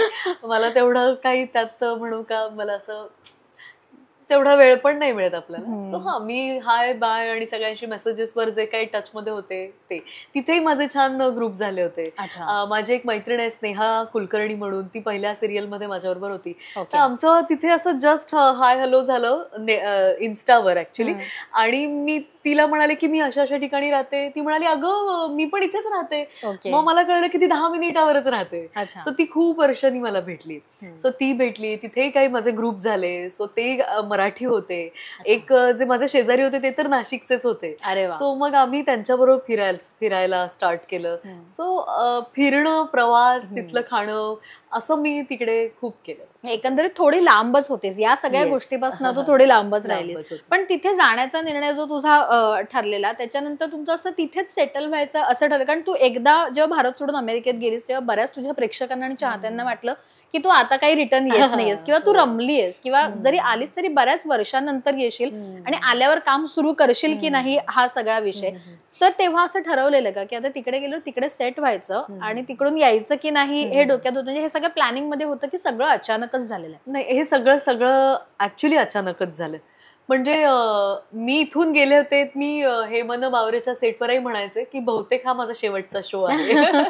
कारण की मला तेव्हा माहित नव्हतं की काय असू शकेल आणि मी प्रिपेअर्ड होते की सोडावं लागलं तर सोडावं पण लागू शकतं. कारण की नीरजचं करिअर तिकडे होतं. तो तर तसं मी म्हणाले 12-13 वर्ष तिकडे आहे. सो त्याला तिकडची सवय आहे, त्याचं करिअर सेट होतं ऍक्च्युअली तिकडे. सो मला वाटलं नाही की आम्ही परत येऊ. पण बाळ झालं, आम्ही डॅलसमध्ये राहत होतो आणि तिथलं एकंदर वातावरण बघता आणि मग आपली मुलगी आणि नुर्वी पण आमच्या आयुष्यात अचानक आली. सो तिथल्या वातावरणात तिला मोठं करायचं आम्हाला अगदीच जीवावर आलं होतं खरं सांगायचं तर. त्यामुळे मग आणि नीरज मला म्हणाला होता एकदा बोलता बोलता की मी काही इथे कायमचं राहण्याच्या हेतूने आलोच नव्हतो. हा, सो त्यालाही परत यायचंच होतं. पण ते कसं होतं ना, एकदा सवय लागते, कामं करायला लागतो आपण, मग आपलं गाडी होते, घर होतं, माणूस सेट होतो. तसं तोही तिकडे सेट झाला होता आणि मग त्याला काही वे आउटच मिळत नव्हता की कसं यायचं. मग आता नुर्वी हे आमच्यासाठी निमित्त होतं. माझं इथे करिअर आहे, त्यालाही इथे परत यावं असं वाटलं. सो तो तयार झाला. ऍक्च्युअली त्याची तयारी खूप महत्वाची होती. सो मग आम्ही इथे परत आलो. त्याचंही जॉबचं आणि आता इकडे तोही सेट झालाय. हो, आता तो इथे ऍक्च्युअली त्याने आता कंपनी स्विच केली आहे, तो आता इथून काम करतो. पण हो, त्यालाही त्याचं स्वतःचे काही ड्रीम्स आहेत जे त्याला पूर्ण करायचे. सो त्याला असं वाटलं की आपला देश, आपली जागा हेच बेस्ट आहे टू स्टार्ट काहीतरी नवीन. सो मग तो पण इथे खुशी खुशी आला. तुम्ही कायमचे इकडे सेट होणार आहात की आता पुन्हा काही वर्षानंतर जाण्याचा प्लॅन आहे? आम्ही इथेच सेट होणार आहोत. आमची मुलगी तिकडची आहे ना, सो तिचं आता 18व्या वर्षी ती जे ठरवेल की आता मला तिथे जायचंय, जे तिला आम्ही नाहीच जाऊ देणार. पण की जर तिला तिथे जावं असं वाटलं तर मगच आम्ही कधीतरी जाऊ शकू, फिरण्याच्या हेतूने वगैरे जाऊ. पण आम्हाला इथेच राहायचंय कारण नीरजचे आई बाबा पण इथे आहेत, माझी आई इथे आहे, आपली फॅमिली आहे आणि आपली लोक इथे आहेत. सो आम्ही इथेच खुश आहोत. पण इथे भारतात आल्यानंतर सगळ्यात पहिली गोष्ट काय केलीस मृणाल? म्हणजे आल्या एक तर तुझा नाशिकचा फोटो आम्ही बघितला, तू घरी गेली होतीस आणि ते सगळं पाहिलं आम्ही. पण आल्यानंतर सगळ्यात पहिली गोष्ट काय केलीस? इथे आल्यानंतर सगळ्यात पहिल्यांदा मी मुंबई पुणे एक्सप्रेस रोडवर वडापाव खाल्ला. कारण मला तो वडापाव खायचा होता. आणि मी तो वडापाव खाल्ला. एक फेमस आहे तिथे कोथिंबीर वडी खाल्ली आणि चहा घेतला. आणि चहा आणि वडापाव खाल्ल्यावर मला असं वाटलं की मी इंडियात आहे.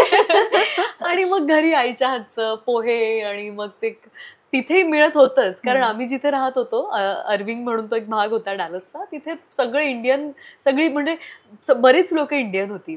म्हणजे माझ्या प्रेग्नन्सीत पण मी पाणीपुरी पण खाल्ली, मी डोसे खाल्ले, मला हवं ते सगळं मी तिथे एक्सप्लोर करू शकले. कारण तसं ती कम्युनिटी होती, इंडियन कम्युनिटी. पण घरचं ते घरचं ना. सो इथे आले आणि मग आईच्या हातचे उकडीचे मोदक खाल्ले आणि तिच्या हातचा फोडणीचा भात खाल्ला. मग असं वाटलं की आता आलो आपण. पण तिकडची कुठली गोष्ट तू आता मिस करतेस इथे आल्यावर? अमेरिकेतली कुठली गोष्ट आहे जी तू आता मिस करतेस? शांतता खूप मिस करते. कारण इथे इतका आवाज आहे. मी काही अमेरिकन वगैरे झालेले नाहीये, मी हार्डली 4च वर्ष तिथे होते. पण आता बघ ना, इथे माझ्या इथे कामं सुरू आहेत. धूळ खूप येते, मला सर्दी पण झाली त्यामुळे. धूळ येते, हॉर्न्सचे आवाज येतात, रात्री ट्रक्स इथून पास होत असतात त्यामुळे त्याचा आवाज असतो. सो हा, तिथे शांतता होती, थोडी स्वच्छता होती. नीरजला मात्र त्याला खूप चेंज जाणवला. तर त्याला मी म्हटलं काय रे तुला कसं वाटतंय? तर तो मला म्हणाला सगळं धुवून काढावं वाटतंय ते.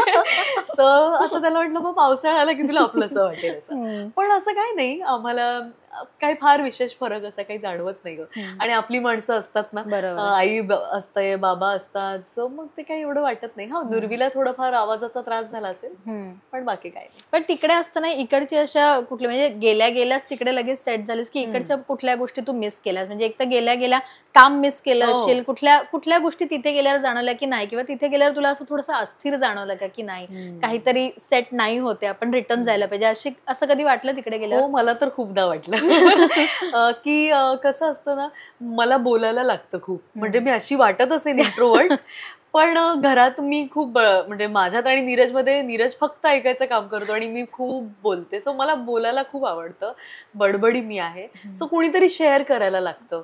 आणि ना असं जवळ असं बसून गप्पा मारण्याचा जो एक ती जी गंमत आहे ना, मी तिथे ती खूप मिस केली. की आईशी बोलतो आपण किंवा मैत्रिणींशी बोलतो. तर भाऊ माझा, मी त्याला पण खूप मिस केलं. सो ते ना काय होतं, तो आपलेपणा मी तिथे खूप मिस केला. तिथे लोक होती पण ती आपली लोक नव्हती. तीही लोक खूप हसून छान ग्रीट करतात, बोलतात. आपल्याकडे एक वेळ हसलं की कशाला हसते असं पण होतं, पण ती लोक त्यांचं ते एक कल्चरच आहे की ते ग्रीट करतात, हाय हॅलो करत बोलतात.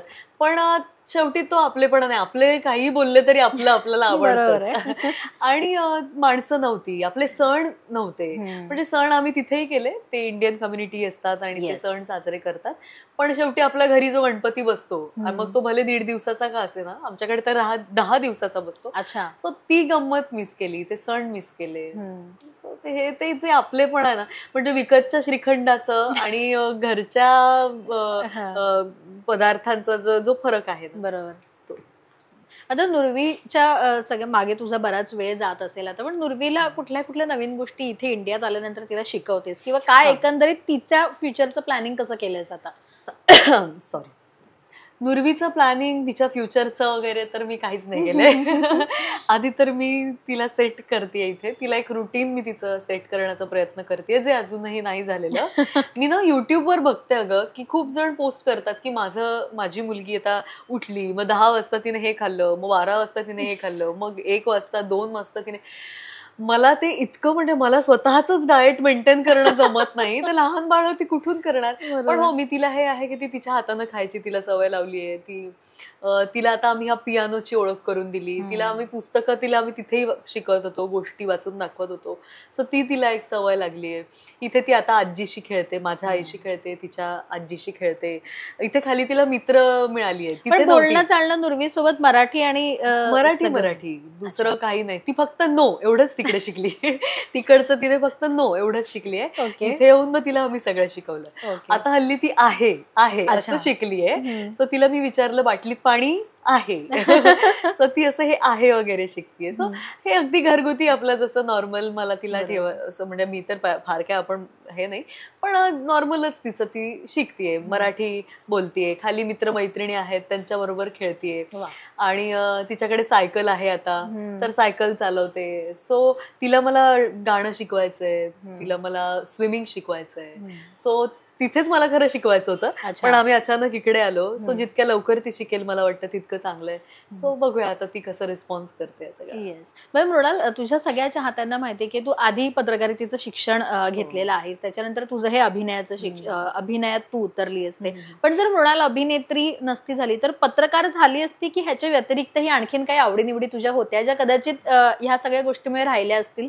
अशा काही आवडीनिवडी तर म्हणजे मला पत्रकारच झाले असते. मी ऍक्च्युअली जॉबच करत होते व्यवस्थित, पण मी ते नाही करू शकले. मी मग ऍक्टिंग करायला घेतली, पण दुसरं मग मी काही करूच शकले नसते. मला गायला आवडतं, पण मी थोडंच शिकले गाणं वगैरे. सो ते काय प्रोफेशन माझं होऊ शकलं नसतं. बरोबर. आणि आवडीनिवडी तर मग बाकी बऱ्याच आहेत आपल्याला. मला खाण्याची पण आवड आहे, पुस्तकं वाचण्याची आवड आहे, माझे छंद खूप आहेत तसे. मला गाण्याची आवड आहे, मी कथ्थक शिकले आहे, मी स्विमिंग शिकले आहे, मी कॉम्पिटिशन्स करायचे. सो मला पण त्यातलं कुठलीच गोष्ट माझं प्रोफेशन झालं नसतं. पत्रकारिताच केलं असतं, किंवा मग आता अभिनय करते. नक्कीच. बरं, आता तुझे लाडके प्रेक्षक सतत तुला विचारणारा प्रश्न, तू जेव्हापासून भारतात आलीस तेव्हा, की तू म्हणालीस की तुला मालिकेतनं यायचंय, नो डाऊट, तू बऱ्याचदा हे बोलूनही झालेस की आता तुला काय करायचंय, पण असा कुठला एक प्रेक्षकांना हिंट द्यायची झाली तर तू काय देशील, की आलेत प्रोजेक्ट ह्या कदाचित 2 महिन्यानंतर 3 महिन्यानंतर कधी प्रेक्षकांच्या समोर येईल, ऍटलीस्ट ती उत्सुकता त्यांची तू थोडीशी म्हणजे कमी करू शकतेस, की आता या दिवशी किंवा या 2-3 महिन्यानंतर तू भेटीला येतेस, असं काही? मला असं वाटतं की माझं ऍक्च्युअली असं कन्फर्म शूट ठरलंय वगैरे असं काही नाही, पण मला वाटतं की येत्या 3-4 महिन्यात माझं काही ना काही नक्कीच सुरू असेल, आणि प्रेक्षकांना येत्या 3-4 महिन्यात मी नक्कीच दिसेल, म्हणजे असं मला वाटतं. बरं, आणखी बऱ्याच गप्पा आपल्या झाल्यात मृणाल, आणि खूप छान सुंदर घर आहे तुझं. खरं तर घर सुट्टी, आणि आज सुट्टीचा तिचा खरं तर दिवस असं म्हणता ना, कारण आता ती नुर्वीला बाहेर गेल्यामुळे तिची आज सुट्टी असं म्हणता येईल आपल्याला, तरी चालेल. हो, ऍक्च्युली त्याच्यामुळे ती सुट्टी, त्या गप्पा आणि तिचं हे घर एक्सप्लोर केलेलंच आहे आपण. घर, सुट्टी आणि बरंच काही या माझ्या शो मधनं. मृणालला आणखीन बऱ्याच गोष्टी तिच्या घरात करायच्या आहेत, त्याही ती हळूहळू करतेच आहे, त्याची सुरुवातही केलेली आहे. पण मृणाल, आणखीन कुठली गोष्ट करायची तुझी बाकी आहे करिअर वाईज पण, आणि एकंदरीत सगळ्या बाबतीत? म्हणजे आता तुम्ही इकडे शिफ्ट झाल्यानंतर ह्या गोष्टी ठरवल्या आहेत की ह्या करायच्या आहेत, अशा कुठल्या गोष्टी आहेत? सी मला आता ना वेगळं काहीतरी काम करायचंय, म्हणजे मला तेच पणा तोचपणा ऍक्ट्रेस म्हणून पण मला आता खरं तर नको वाटतो. पण हे आहे की मालिकेतनंच मला कमबॅक करायचं, कारण की तीच एक गोष्ट आहे ज्यातनं मला लोक ओळखतायत आणि त्यांनीच माझी ओळख निर्माण झाली. सो कमबॅक माझं मला वाटतं मी मालिकेतनं करावं. पण मी जसं म्हणाले की मला नाटक करायचंय, मला एखादा छान सिनेमा करायचा आहे, मला OTT वर पण काही करायला आवडेल. सो मी पण स्वतः काय करू शकते हे मी पण चाचपडतेच आहे. सो हा माझा पण स्वतःचा एक प्रवास आहे आणि माझ्यासाठी हा नवीन आहे याचं कारण की मी आता आई झाली आहे. सो आई म्हणून स्वतःला प्रूव्ह करायचं, ऍक्ट्रेस म्हणून स्वतःला प्रूव्ह करायचं, कारण की आता माझ्यावर फॅमिलीची जबाबदारी आहे, एका लहान बाळाची जबाबदारी आहे. सो सगळं सांभाळत, सगळा डोलारा सांभाळत मला छान ऍक्ट्रेस म्हणून स्वतःला प्रूव्ह करायचं आहे. आणि मला असं वाटतं की आता मला असं काही हेच करीन तेच करीन नाही, गो विथ द फ्लो हा माझा कायमच माझा हे असतो नियमच, की ठरवून काही नाही, जे जसं येईल, जे काही काम येईल ते छान मनापासून करायचं आहे. आणि बाकी तर काय, बाळ सांभाळ, माझा नवरा इथे आलाय, कारण की कसं होतं तो तिकडे होताच, लग्न झालं आता आमच्या लग्नाला 8 वर्ष झाली. सो तो तिकडे होता, मी इकडे होते. सो आता हा माझ्यासाठी एक काय म्हणू सेकंड इनिंग आहे. सो त्याच्याबरोबर बाळाबरोबर आणि मग काम सांभाळत, कामाच्या आपल्या वेळा सांभाळत, तुला तर माहितीये किती टफ आहे सगळं. सो ती कसरतच आहे मला वाटतं. पण तू आता एक बोललीस की वेगळं काहीतरी करायचं, मगाशी आपला खलनायकीचा विषय झाला, पण एक गोष्ट की तू म्हणालीस तसं की त्याच्यामुळे तुझ्या चेहऱ्यामुळे आणि आतापर्यंत जी छान भूमिका ज्या सोजवळ केल्यात त्याच्यामुळे, पण कदाचित आता जर बोल्ड सीन असे म्हणजे सिनेमासाठी किंवा वेबसिरीज साठी तू म्हणालीस म्हणून तुला विचारते, बोल्ड सीन असतील असे काही, तर तेवढी मृणाल कम्फर्टेबल आहे का? सी मला ना लोक ओळखतच नाहीत ऍक्च्युली. ना लोक, मला कसं होतं ना की जसं तुम्ही एखादं कॅरेक्टर करता तर त्यांना असं वाटतं की ती व्यक्ती तशीच आहे. सो म्हणजे मी बोल्ड सीन करायला अगदीच तयार आहे असं नाही, पण मला असं वाटतं की कुठलीही गोष्ट ना डिसेन्सीने दाखवणं सोपं असतं आणि ते जमतं आणि ते जमायला पाहिजे. सो तसं जर काही डिसेन्सीने दाखवलं जाणार असेल आणि ती त्या कथेची गरजच असेल तर करायला काहीच हरकत नाही. जर तुम्ही ऍक्टर आहात तर मला असं वाटतं तुम्ही काही तुम्ही बंधनं आणि काही शिस्त तुमच्या कामात आणि तुमच्या असण्यात, वागण्या बोलण्यात असायलाच पाहिजे आणि मला वाटतं तेवढी स्ट्रिक्ट तुम्ही आहेच. पण हो, जे मला वाटतं की डिसेन्सीनी जाईल आणि जे अगदीच खूपच गरजेचं आहे आणि ते करायलाच हवंय, तर मला काही त्यानं आक्षेप नाहीये मला. पण म्हणून उगाचच काहीतरी करायचंय आता आणि तर मग मी पण तेवढी कम्फर्टेबल नसते आणि मी तेवढी नाही म्हणायला मला काही प्रॉब्लेम नाही म्हणजे. पण आता तुझे म्हणजे आता बघ, शशांक झाला, अभिजित आणि आपलं चिन्मय, हे तीन जण आहेत आणि संतोष, ज्यांच्यासोबत तू कामं केलीस ऍज अ लीड म्हणून. जर पुन्हा एकदा कुठल्या तुझ्या जुन्या हिरो सोबत तुला काम करायचं असेल तर हे चौघांपैकी कोणाला निवडशील? मला वाटतं शशांक, मला असं वाटतं की लोक खूप मला कमेंट्स ज्या येतात ना त्यावरून त्यांना माझी आणि शशांकची जोडी बघायला आवडेल परत, असं मी ऐकलंय. आणि मला अभिजित बरोबर पण परत काम करायला आवडेल, कारण की अभिजितचं कसं आहे ना, आम्ही दोघांनी ती पहिली मालिका केली ना, तर तो एक नॉस्टॅल्जिया आहे की आम्ही दोघेही रॉ होतो आणि अगदी पहिलीच आमची ती सिरियल होती. आणि तर खूप वर्ष झाली ग मी अभिजितला भेटलेच नाहीये आणि सिरियल संपल्यानंतर नाहीच, आता सिरियलला पण आमच्या 10-12 वर्ष झाली. सो मला त्याच्याही बरोबर परत एकदा काम करायला आवडेल. असं काही नाही, सगळ्यांबरोबरच काम करायला आवडेल, कारण की प्रत्येकाबरोबरच माझी हिट झाली, माझा शो छान चालला. पण ह्या 2 जणांबद्दल तो एक नॉस्टॅल्जिया असल्यामुळे मला आवडेल करायला. पण इंडस्ट्रीमधले तुझे असा एक मित्र आणि एक मैत्रीण असेल जी वन कॉल अवे, कधीही गरजेला पटकन उभी राहणारी असेल, किंवा बेस्ट फ्रेंड म्हणतात ना, तसं इंडस्ट्रीमधले तुझी मैत्रीण कोण आहे आणि मित्र कोण आहे? राजश्री म्हणून माझी एक मैत्रीण आहे, जसं मी म्हणाले ना तू तिथे मी मध्ये, ती माझी खरंच खूप चांगली मैत्रीण आहे. तर पण बेस्टेस्ट असं म्हणशील तर माझं असं कोणी खास खूप फ्रेंड असं झालेच नाहीत. म्हणजे राजश्री सोडल्यास असं कोणीच नाहीये की मी माझं मनातलं कोणाला काही सांगितलंय किंवा कोणी मला सांगितलंय, कारण की तेवढी मैत्री करायला मला वेळ पण मिळाला नाही. आणि जसं मी आता मध्ये अमृता पण बोलली होती की जिथे ना कॉम्पिटिशन येते ना तिथे फ्रेंडशिप होत नाही. बरोबर. आणि कुठेतरी लोकांच्या मनात असतं ना की अरे ही काय करते, ती काय करते. म्हणजे मी पण कॉम्पिटिशन करते असं नाही, आणि हेल्दी कॉम्पिटिशन असावीच मला तर वाटतं, पण खास मित्र माझं असं सेलिब्रिटी असे कोणी नाहीयेत. माझे आहेत ते माझे इंडस्ट्रीतले नाहीयेत, ते बाहेरचे आहेत, मग ज्यांच्याबरोबर मी एज्युकेशन केलं एकत्र. मग ती माझी मैत्रीण पहिलीपासूनची, म्हणजे मला आठवतं तिचा पेपर चित्रकलेचा आणि माझा आम्ही चेंज करून घेतला होता पहिलीत वगैरे. तिने मोराचं चित्र चांगलं काढलं होतं, सो तिने नाव नव्हतं टाकलं, सो मी तिला माझा दिला आणि तिने, सो ती माझी आजपर्यंत माझी मैत्रीण आहे अश्विनी.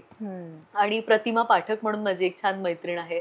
परेश भावसार म्हणून माझा एक मित्र आहे जो माझ्यावर आता रुसलाय खरा, पण तो माझा खरंच खूप छान मित्र आहे. सो हे लोक ना माझ्या लग्नात, माझे बाबा नसतानाच्या त्या काळात आणि माझ्या सगळ्या वेळेत ना ही लोक माझ्या पाठीशी होती. त्यांना त्याची ग्रॅव्हिटी, त्याची इंटेन्सिटी माहिती आहे. सो मी कशी आहे खरी हे त्यांना माहिती आहे. सो मी त्यांच्याबरोबर कम्फर्टेबल आहे. बाकीच्यांबरोबर मी तसं हाय हॅलो माझं सगळ्यांबरोबर आपण बोलतोच, पण खास असं फ्रेंडशिप होण्याची नाही माझी. ओके. असा एक दिग्दर्शक ज्याच्या सोबत आता तुला काम करायला आवडेल, किंवा आता सिनेमा असू दे, मालिकांमधले आणि सिनेमांमधले दोन्ही विचारेन तुला, त्या दिग्दर्शकासोबत तुला काम करायला आवडेल किंवा त्या प्रोडक्शन सोबत तुला काम करायला आवडेल, सिनेमा असू दे किंवा मालिका असू दे, असं कोण? असे खूप आहेत ग. एक सांगितलं तर बाकीच्यांवर अन्याय होईल खरं, पण मला बघ, मला एखाद्या दिग्दर्शकाचे आपण खूप फॅन असतो किंवा ह्या दिग्दर्शकासोबत एकदा तरी काम करावं असं वाटतं, असंही कोणी असेल तरी तसे मग आपले नागराज मंजुळेच आहेत ज्यांच्याबरोबर मला काम करायचं खरोखर. कारण की ते ज्या पद्धतीने कॅरेक्टर आणि पोर्ट्रे करतायत किंवा तो जो रॉनेस त्यांनी आणलाय मला तो खूप आवडला आणि मला वाटतं की मी तसं करायला मला आवडेल. आणि तशी संधी आणि माझ्या योग्यतांना काही वाटलं तर मला ह्या कार्यक्रमाच्या निमित्तानं सांगायला आवडेल की हो. आणि मग खूप आहेत. आपला केदार दादा आहे, केदार शिंदे, मी त्याच्यावर पण काम केलंय आधी, पण तो आहे, रवी जाधव आहेत. आणि बोल्ड होईल पण मला मंदार दादा बरोबर पण काम करायला आवडेल, कारण की मालिकांचं त्याने जे दिग्दर्शन, त्यात दिग्दर्शक म्हणून तो खरंच खूप छान आहे देवस्थळी, आणि तो त्याला तोडच नाही. सो मंदार दादा आहे आणि बरेच आहेत तसे. मग तर काय, आणि नवीन लोकांबरोबर काम करायला मला ऍक्च्युली खूप आवडेल, कारण नवीन जी लोक येत आहेत त्यांचं एक विजन घेऊन येत आहेत, त्यांचा जो एक वे ऑफ थिंकिंग आहे जरा वेगळं. सो असं मला असं काही नाही, मला नवीन लोकांबरोबर काम करायला खूप आवडेल असं काही.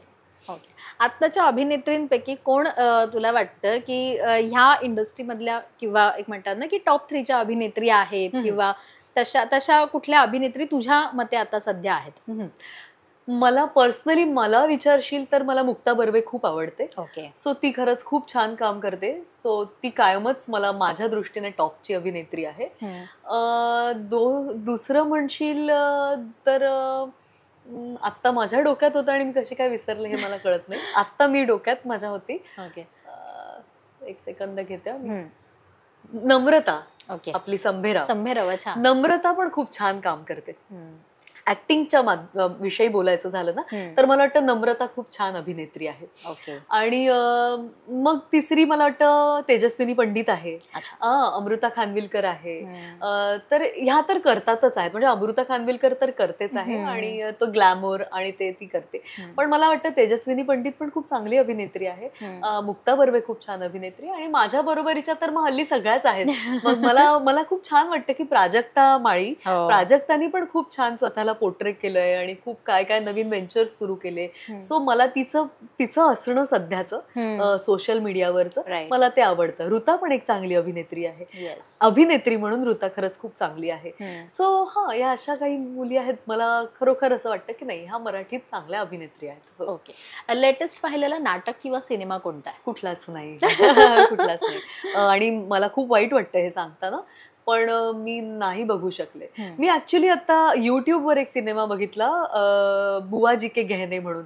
तर मला वाटतं की तो सगळ्यांनी बघावा. बऱ्याच जणांना, म्हणजे तो मास्टर पीस आहे असं मला वाटतं. अपर्णा सेनचा तो मूवी आहे आणि कोंकणा सेननी त्यात काम केलंय आणि मौसमी चॅटर्जी आहे. सो असं रॅन्डम काहीतरी माझं बघणं होतं. पण बुवाजी की गहने मी आता पाहिला, पण असं फ्लो मध्ये आणि आता ट्रेंड होत आहे आणि असं मी ऍक्च्युली नाही बघू शकले. सो माझ्याकडे आणखीन थोडे काही प्रश्न आहेत म्हणाल, जे मला तुला आवर्जून विचारायचे आहेत.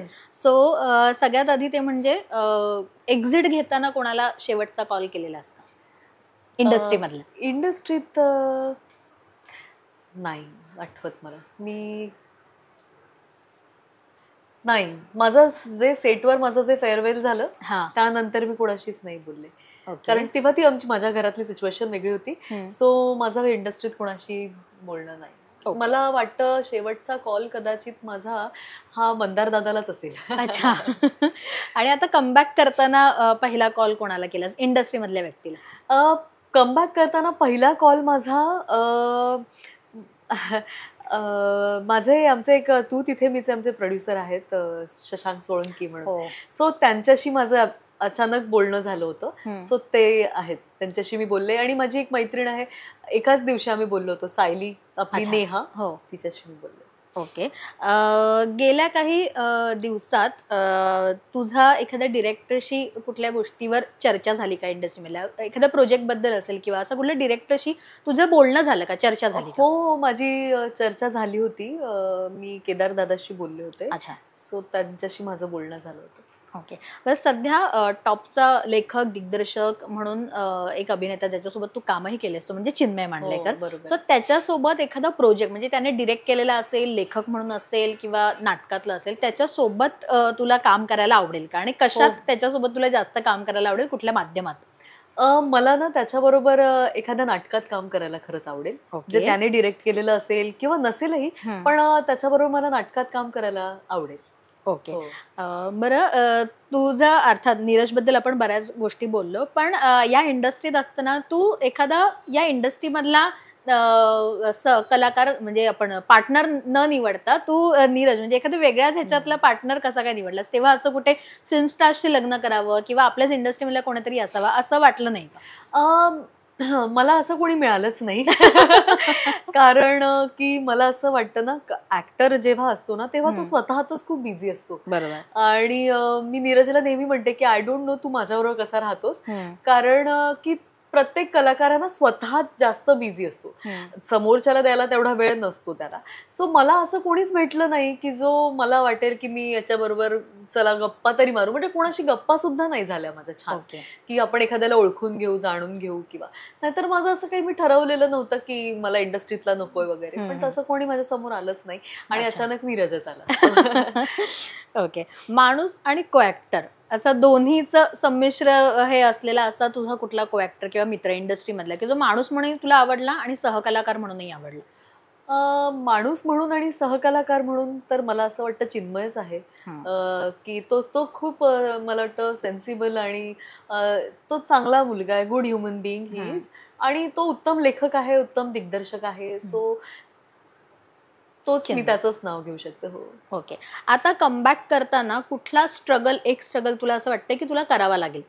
कमबॅक करताना स्ट्रगल म्हणजे मला लोकांपर्यंत पोहोचणं हाच एक माझ्यासाठी स्ट्रगल आहे असं मला वाटतं. कारण की तू जसं म्हणतेस की आपण कॉन्टॅक्ट मध्ये असतो किंवा काय, पण मी नाहीये. आणि अनेकदा लोकांना असं वाटतंय की इथे अजूनही की मी परत जाणार आहे किंवा म्हणजे माझ्यापर्यंत पूर्ण नीट माहितीच लोकांपर्यंत आलेली नाहीये, किंवा मीही लोकांपर्यंत पोहोचलेलेच नाहीये म्हणावं तेवढं, किंवा लोकांना माझ्याबद्दल डाऊट्स आहेत माझ्या केपेबिलिटीवर पण, की ही हे करू शकते का, की ही सूत्रसंचलन करू शकेल का, किंवा ही असा रोल करू शकेल का, किंवा सो मी लोकांपर्यंत नीट पोचलेच नाहीये असं मला वाटतं. सो हीच एक गोष्ट आहे. ओके.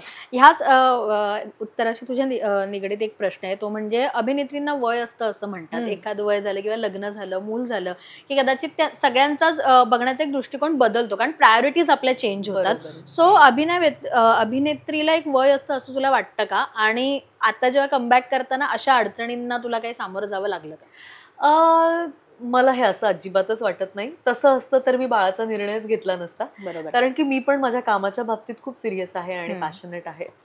फक्त की कसं होतं ना, आपल्याकडे काही समजुती आहेत की हिरोईन ही बारीकच असली पाहिजे, किंवा हिरोईनला वय आहे, मग ते पण मृणाल कुलकर्णी आजही हिरोईनच आहेत, किंवा स्मिता पाटील होतीच. सो असं काही नाहीये. मला नाही वाटत की अभिनेत्रींना वय असतं, ते तुमच्या कामावर आहे. आणि मला असं वाटतं की आपण वयानुसार इव्हॉल्व्ह पण होत जातो, आणि आपण काही हरकत नाही ऍक्सेप्ट करायला की आपलं वय झालंय, आणि थोडं जाड असलं तर काही फरक पडत नाही. अर्थात आपल्याकडे लोक पण ते समजून घेत नाहीत, तर मला लोकांनाही हे सांगावं असं वाटतं की आपण समोरच्याला आहे तसं ऍक्सेप्ट करायला हवं, पण त्या समजुतींमधनं सगळ्यांना बाहेर यायला खूप वेळ लागेल. नक्कीच. तू आधी एकदा म्हणाली होतीस ते मला आठवते की नीरजला तेव्हा माहित नव्हतं की तू अभिनेत्री होतीस असं. आता नुरवीला तरी माहिती आहे का की तू अभिनेत्री आहेस? आणि नुरवीने तुझे आधी काही जुने व्हिडिओ वगैरे पाहिलेत का किंवा तू तिला दाखवलेस का? नाही, नुरवीला नाही, काहीच कळत नाही तिला. हा, तिने माझं ते माझ्या प्रियाला प्रीत कळेनाचं टायटल सॉन्ग पाहिलंय, मग ती पण असं ओढणी बिडणी घेऊन करायचा प्रयत्न तिने केलाय. ती घरात ओढणी वगैरेची साडी वगैरे नेसून तिच्यात तो स्पार्क आहे, पण की तिला ते करायला आवडतं. ती कॉपी करते, ती खूप कॉपी करायचा प्रयत्न करते, इनॅक्ट करते, पण तिला माहित नाही की मी काही केलं असेल किंवा काय. अजून तेवढी समजच नाहीये तिला. खरं तर मृणाल, खूप छान वाटलं. जवळपास मी सगळे विषय तुला मला जेवढा हवं तेवढं मी सगळंच विचारून झालंय तुला. आणि खूप बरं वाटलं तू इतक्या मनमोकळ्या गप्पा मारल्यास आमच्याशी. आणि या प्रेक्षकांना या निमित्ताने तुझ्या बऱ्याच आवडीनिवडी कळाल्या असतील, बऱ्याच गोष्टी ज्या कदाचित मृणालबद्दल तुम्हाला माहित नाहीयेत किंवा मृणालची काही ठाम मतं आहेत ती प्रेक्षकांपर्यंत या निमित्ताने पोहोचली असतील अशी आशा करते. मृणाल, आय होप तुला माझा हा शो आवडला असेल. खूप खूप आवडला. आणि थँक्स टू यू की तुझ्यामुळे मी लोकांपर्यंत पोहोचतेय.